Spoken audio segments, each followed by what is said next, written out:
Hello friends, स्वागत है आपका अपने चैनल हिंदी ज्ञानोदय पर। आज की इस वीडियो में हम बात करेंगे स्टाफ सिलेक्शन कमीशन के द्वितीय प्रश्न पत्र पर। इसके विषय में हमने पहले भी चर्चा की है। यहाँ हम एक नज़र डालते हैं कि इसके लिए किस किस तरह के प्रश्न पूछे जाते हैं और उनके लिए अंक क्या होते हैं।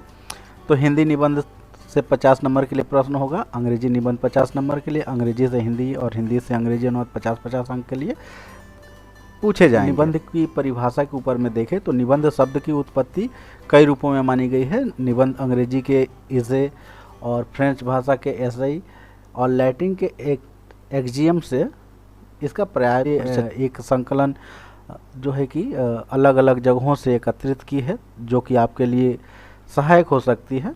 रामचंद्र शुक्ल जी की, आचार्य रामचंद्र शुक्ल जी की एक परिभाषा है निबंध के विषय में, वो भी यहाँ पे हमने आपके लिए रखी है। हिंदी के एक सफल निबंधकार पद्मलाल पुन्नालाल बख्शी ने एक निबंध क्या लिखूं में निबंध के स्वरूप की व्याख्या करते हुए लिखा है, पर ये एक परिभाषा यहाँ पर दी गई है। और फ्रेंड्स, हमारे चैनल की ईमेल आईडी भी यहाँ पे हमने उपलब्ध करा दी है। अगर आप लोग चाहते हैं कि आपके निबंध को चेक कर दिया जाए तो आप हमें इस मेल आईडी पे मेल कर दें। आपको जितना जल्दी हो सके हम लोग उसे चेक करके आपको वापस कर देंगे, ताकि आपकी जो गलतियां हो रही हैं आप उसका सुधार कर पाएँ। आगे देखते हैं कि क्या है। तो हिंदी निबंध में हमने कुछ निबंध आप लोगों के लिए तैयार किए हैं कि इन पे आधारित आप तैयारी कर लें। तो उम्मीद है कि इसके बाहर से कुछ ना है, लेकिन फिर भी आप इसके बाहर भी कुछ अगर इम्पोर्टेंट आपको लगता है तो आप उसे देखें। हिंदी निबंध के लिए हमने क्या क्या शीर्षक रखा है जो कि इम्पोर्टेंट है इस बार के लिए। भारत की नई शिक्षा नीति, जीएसटी, ग्लोबल वार्मिंग का प्रभाव या जलवायु परिवर्तन या पर्यावरण संरक्षण, ये तीनों एक दूसरे से मिलते हुए हैं। राष्ट्रीय और वैश्विक स्तर पर इसका तैयारी आप जब करेंगे तो करेंगे। कोविड-19 का वैश्विक और भारत पर प्रभाव, इंटरनेट का बच्चों पर प्रभाव और आत्मनिर्भर भारत या लोकल के लिए वोकल, स्किल इंडिया कार्यक्रम और ग्रामीण भारत, और भारतीय अर्थव्यवस्था में कृषि और कुटीर उद्योग का महत्व, 21वीं सदी में महिलाएं और समाज, राष्ट्रीय और वैश्विक स्तर पर दोनों में इसको आप ध्यान देंगे।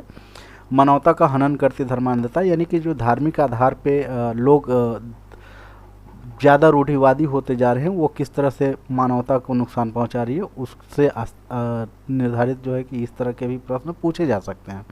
और सौर ऊर्जा एक विकल्प के रूप में जो है ऊर्जा। अगर हम अंग्रेजी निबंध के शीर्षकों पे बात करें तो कुछ यहाँ पे सुझाव हमारी तरफ से आप लोगों के लिए दिया गया है, इसे आप ज़रूर देख लें। इसके अलावा भी अगर आपको कुछ इम्पोर्टेंट लगता है तो आप उसे तैयार करें, जैसे कि चाइल्ड लेबर, वुमेन एम्पावरमेंट। ये 2-3 टॉपिक ऐसे हैं जो बार बार पूछे गए हैं एसएससी में, तो इनको इग्नोर नहीं किया जा सकता, आप इसकी तैयारी ज़रूर रखें। कोविड-19, skill India mission, global warming, कुछ पिछले हिंदी वाले सेगमेंट से भी मिलते हुए टॉपिक्स हैं यहाँ पे जिनको रखा गया। Global warming, change of climate, new education policy, Indian farmer, cyber crime, impact of internet और योर फेवरेट पर्सनालिटी। तो फेवरेट पर्सनालिटी में आप जो है पोइट या फिर जो है कि नेता, अभिनेता या किसी ऐसे व्यक्ति को भी आप ज़रूर तैयार करें जो कि बहुत हो। इस तरह से आप कुछ पर्सनालिटीज़ को तैयार कर लें। Unity, amidst and diversity in India, तो यहाँ पे अनेकता में एकता, इस शीर्षक के आधार पे भी अंग्रेजी में एक आप तैयार कर लें, क्योंकि अभी ये बहुत जीवंत है। निबंध लेखन हेतु कुछ महत्वपूर्ण सुझाव। शीर्षक के इर्द गिर्द रहते हुए अपने निबंध को लिखें। कई बार क्या होता है कि जब हम निबंध हो या कोई भी विषय पे कुछ लिख रहे होते हैं तो हम अपने शीर्षक से भटक जाते हैं। हमें लिखना है गरीबी की रेखा पे, और हम लिखते लिखते जो है कि रेखा की गरीबी पे बात करना शुरू कर देते हैं। तो ऐसा ना करें, आप बिल्कुल अपने शीर्षक के इर्द गिर्द रहें और उसी पे अपने आप को फोकस रखते हुए लिखें। इसके लिए ज़रूरी है कुछ और बातों का ध्यान रखें, जैसे कि अगर आप अपने निबंध को बहुत अच्छा करना चाहते हैं या उसमें अच्छा नंबर उठाना चाहते हैं तो उसके लिए ज़रूरी है कि विभिन्न विद्वानों तथा संस्थानों के कथन या आंकड़ों को एकत्रित करें। जैसे मान के चलिए कि अगर पूछ दिया गया चाइल्ड लेबर, तो चाइल्ड लेबर पे अगर आप लिख रहे हैं तो नॉर्मल सा ऐसे लिखेंगे तो उसमें उतना प्रभावशाली नहीं होगा।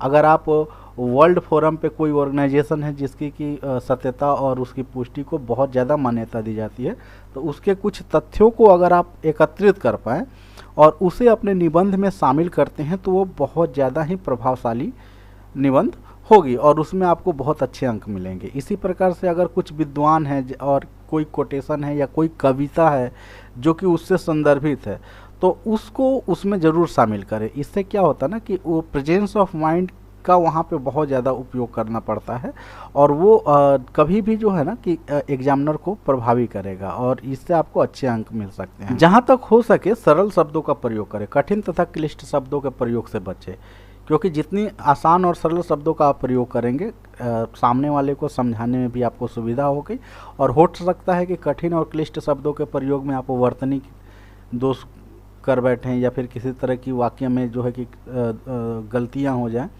तो उससे भी आप सावधान रहते हुए इसका प्रयोग करें। एक ही वाक्य को बार बार पुनरुक्ति से सतर्क रहें।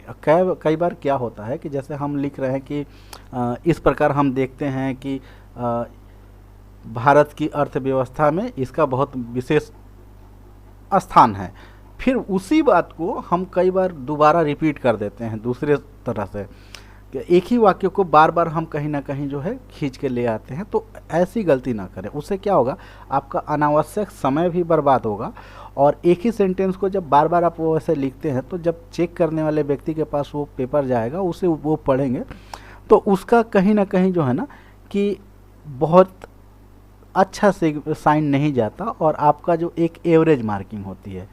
तो अच्छा अगर स्कोर करना है तो इसके लिए ज़रूरी है कि आप ऐसी गलती ना करें।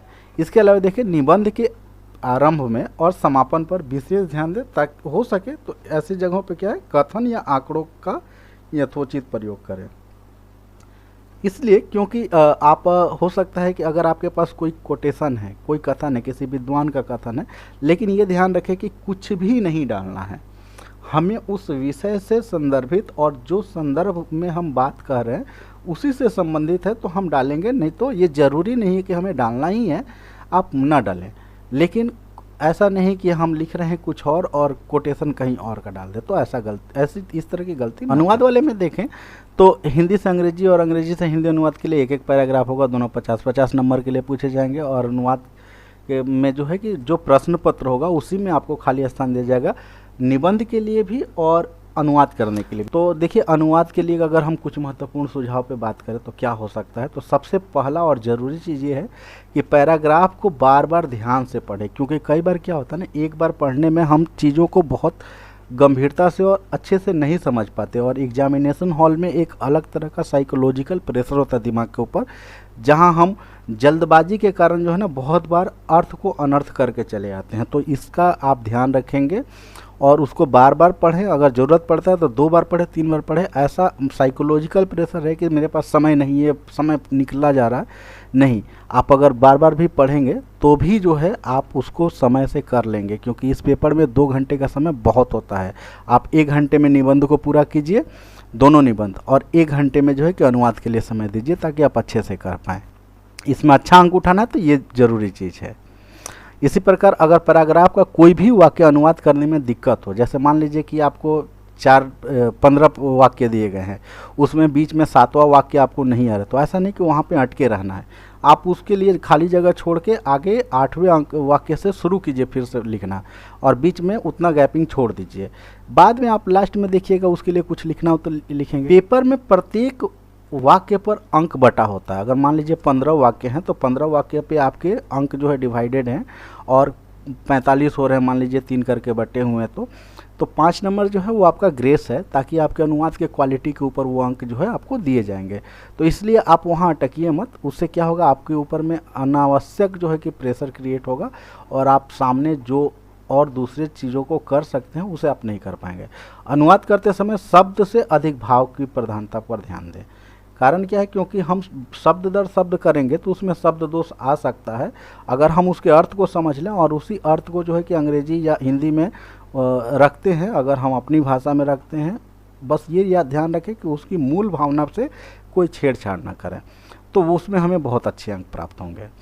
इसी प्रकार अगर हम देखें तो हिंदी तथा अंग्रेजी की में अनुवाद की तैयारी के लिए विगत 2 माह से परीक्षा तक के सरकारी आंकड़ों पर आधारित पैराग्राफ का अनुवाद प्रैक्टिस में है। मतलब कुछ ऐसे वस्तु मतलब ऐसे मैगजीन्स या पत्रिकाएं हैं जिनको कि आप प्रैक्टिस में लाइए और उनसे अनुवाद कीजिए, जैसे कुरुक्षेत्र है, योजना है तथा इस तरह की और भी बहुत सारी द्विभाषिक पत्र पत्रिकाएं निकलती हैं। उनसे अगर आप अनुवाद कर रहे हैं तो क्या होगा कि हो सकता है बहुत बार कि उन्हीं सब में से कोई आंकड़ा उठा करके दे दिया जाए, उसी में से कोई पैराग्राफ उठा के दे दिया जाए या उनसे सिमिलर आ जाए, तो उस तरह की वर्ड पावर जो है आपके पास जब होगी तो आप बहुत अच्छे से इस काम को कर पाएंगे।